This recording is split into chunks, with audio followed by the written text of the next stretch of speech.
say Lindsey? Because I'm telling him it's good.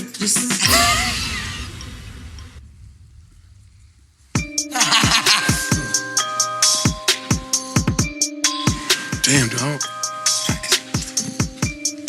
Lindsey, come on, man. My husband is kind of selfish in bed. That's not the way to do it.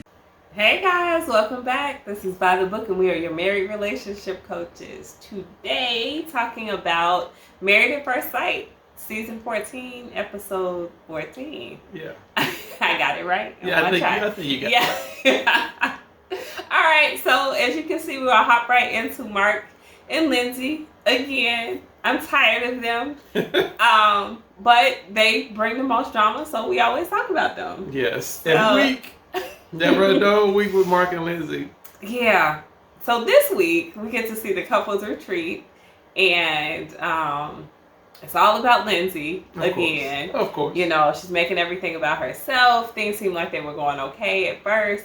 And then, like, one little thing got out of place because Mark said she was hyper, which she was hyper.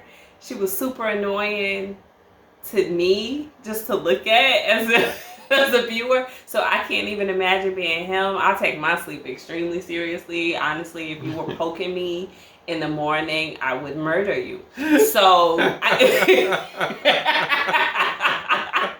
you know that. Yes, I do. Yes, I do. That's why I will never do it. Yeah. But the train wreck known as Mark and Lindsey. Come on back. Come on back. Okay. Yeah. Ivy, where do you want to start? Because, yuck. They are on a retreat. You know, this is supposed to be where they're going to be bonding. This is supposed to be where they're going to be having fun. The whole shebang bang. You know, this is what they're supposed to be doing.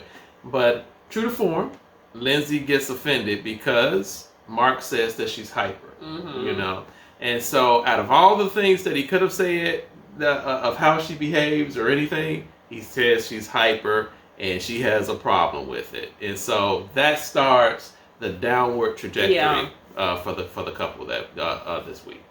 And then, you know what's funny? I've never heard, like, I mean, maybe that was a little bit of a dig, but I don't think it was a dig because it was an accurate reflection and description of what was happening. She was being hyper. Look at how many, if we're keeping score, like, look at how many digs she's taking at him. Yeah. She says that his life is falling apart. She talks about having to wear a hazmat suit. She talks about his job and how much money he makes or he doesn't make. Even in this episode, she talked about him being the stay-at-home parent, which may or may not be offensive, but I think she delivered it in an offensive way. Yeah. She meant it to be offensive, and it was. She's talked about, gosh, just like everything, every episode. And then, as you saw, like the big one is her talking about their sex life, something that should be pretty private, you know, and certainly not like an issue addressed in a semi-public and then ultimately a national forum or platform. And she finds those digs to be acceptable. She's not apologizing for it, although she did apologize in the morning. When she was sick, she gave an apology. I think she was delirious. Because that's the first time I really heard her apologize and take any kind of accountability or ownership for anything. But, you know, the fact that she can deliver all those blows and all it took was for him to call her hyper, for her to have a new meltdown, was wild to me. It's crazy. And I know that's probably like a better term to use, but for right now, nuts. That's ridiculous. Oh, and then the second thing she got pissed off about was the kerosene. Yeah. He used the kerosene, and that was a boundary. You don't use my kerosene, all right? Like, you go buy your own kerosene. Yeah. You know what gas costs right now? What you think kerosene? Yeah, I mean, I don't get it with her. You're right. She's able to insult him in public and across the world nationally, And he can't even say that she is hyper. I'm done with it. I have no advice except for him to run. It's like just manipulation after manipulation after manipulation. If she could train him, if he could be a well-trained monkey for her, he would never, ever, ever say anything in opposition to her behavior. Yeah. Everything that she does, her drinking will be fine, her starting arguments will be fine, her poking him and waking him up in the morning. And as we saw on the after party show, he's saying that like she wants to break out in a full-on wrestling match in the morning. Don't nobody feel like, I'm telling you. He has the patience of a saint. I would have threw her out of that bed so quick. But it's like, but he's not confrontational. No, and he wants to avoid that at all costs. But he's with someone who is confrontational, and she's offensive. And so, I don't know. I just don't know what to do with that one. Yeah. And I mean, at least he finally had the nerve enough to say some of the things that we've all been saying, and, you know, talking about as we're watching this, you know, which is, oh, well, of course she's going to twist it and make everything about herself. And I'm like, slow clap for Mark, because he finally called it out. You know, that's good. Maybe that will let him know that he needs to walk away. I think that he's going to do it anyway. I don't think that, like, this was the straw that broke the camel's back by any means, but I just, when I see him trying to like enjoy himself with her, I get upset. That's unlike any other couple I think maybe that I've ever watched on the show, except for maybe Henry and that one girl. I didn't want them to make it at all, but I don't know where her name was. No, not even important. That was like 3 seasons ago, but that was bad. This is worse. You know, I don't root for them at all. You know, so when he's like in her face that evening and they're in the bed and he's like, oh, you want to sit up and talk? Go ahead, we can sit up and talk. And he starts pointing at her. I'm like, yes, tell her, because somebody's got to put her in her place at some point. She can't just run around acting like this. She's already done half of Boston. Like, I mean, it's Are you saying that Lindsey was loose? Lindsey loose. They're gonna have a whole support group for men who have been involved with Lindsey. Oh my goodness! My goodness! Well, you know, Mark is the latest is the latest victim. There, he's gonna be running that meeting. Yeah, he's the spokesman for it. For sure. He's the only one been married to her. Yeah. Okay. Well, let me shoot a couple of questions. At you, from Mark's point of view, is there anything that he can do to turn this thing around? Is there anything that he can do to get her to see herself? Because, and the reason why I'm asking you this is because when all the couples were sitting around playing the game, and they were basically calling on her name for a lot of things, they writing her name down, and she didn't like it, and so that was a point where she really could have became self-aware, be like, oh wow, this is how you guys see me. I didn't see myself like that, and maybe there's some truth to it. No, she flared up and she defended herself. Even said that she got God in her. All right, that's why she cussing everybody. Yeah. So my question to you, from Mark's point of view, is there anything that you can see that he can kind of like get her to see herself? Now, and that way maybe some change can happen. To do that like as a friend, or you mean to like turn their marriage around? As a, let's try for a friend, because that marriage is done. You know good and well I'm about to say you got to put some wood and some fire on that thing and let it burn. But as a friend, I mean, absolutely. I think he can support her. I think when the cameras are off, then, you know, he can be like, if you're open to it, I'm here for you through getting the help that you need. Yeah. And I think they can all actually support her in that way, because I think each and every one of them has developed some sort, maybe not Katina, but most of them have developed a little bit of a relationship with her and probably care that, you know, she gets to a better place.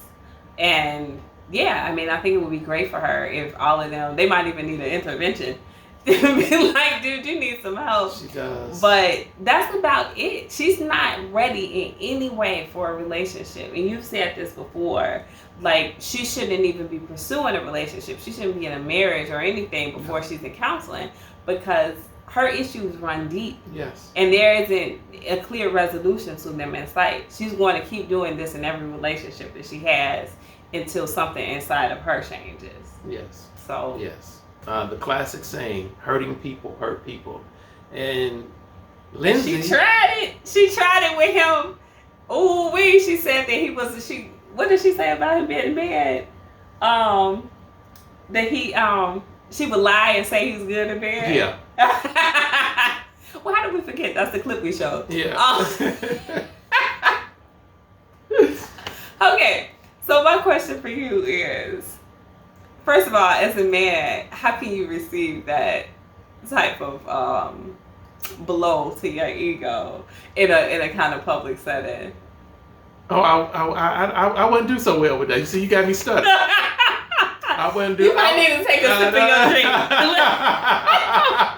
I would not. I would not be doing so well with that. I mean, there's certain ways that a wife can express that things aren't really happening the way she would like for them to happen in the bedroom.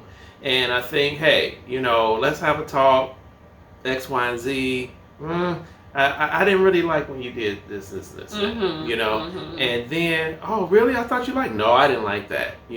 Well, what do you like? And I think trying to get past the cringy part of I didn't like this, but trying to get to the resolution part of I do like this, let's get to the like part. Let's get that I don't like part quickly, so we can talk a little bit more extensively about what you do like. Yeah. And I think that would help, but never ever in a public setting. No. Yeah, that was only meant to hurt. It was meant to embarrass him and to hurt his feelings. And I don't know if she did or didn't, because I don't think he's invested enough to even care. But honestly, I don't know how much truth there is to it. I mean, I have no idea how Mark is in bed, if he's he doesn't even seem like a selfish human being, so I can imagine that might translate, but who knows? You never know. People are different people behind closed doors. However, she didn't have any complaints when she was, when they first talked about they were having sex. Wait. How did she do it? Leave me alone. She had the horse mouth thing going on. I hate that laugh. But